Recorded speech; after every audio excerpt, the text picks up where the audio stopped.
Guys, आज मैं एक सुहाग गीत अपने यूट्यूब चैनल पे गाने जा रही हूँ। मेरा गाना कैसा लगेगा लाइक करना, सब्सक्राइब करना, कमेंट बॉक्स में ज़रूर बताना दोस्तों। डिबिया में भरल बा सोहाग, मम्मी जतन से रखियो। डिबिया में भरल बा सोहाग, मम्मी जतन से रखियो। सेंधुरा जतन से रखियो, एंगूरा जतन से रखियो। डिबिया में भरल बा सोहाग, मम्मी जतन से रखियो। डिबिया में भरल बा सोहाग, मम्मी जतन से रखियो।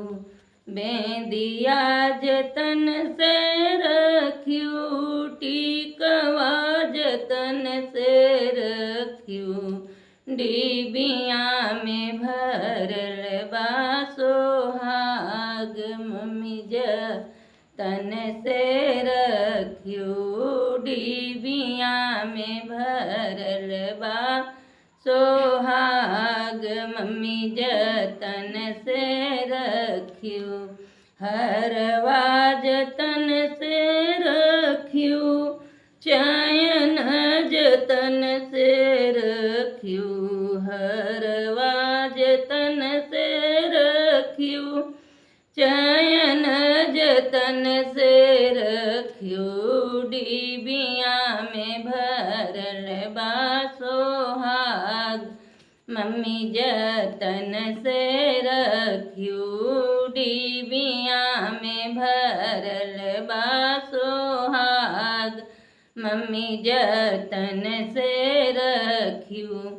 चोलिया जतन से रखियो, चुनरी जतन से रखियो।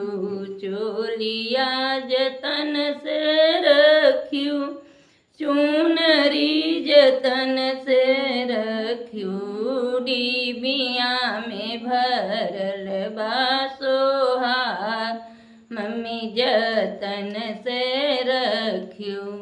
कर धन जतन से रखियो, पयजन जतन से रखियो।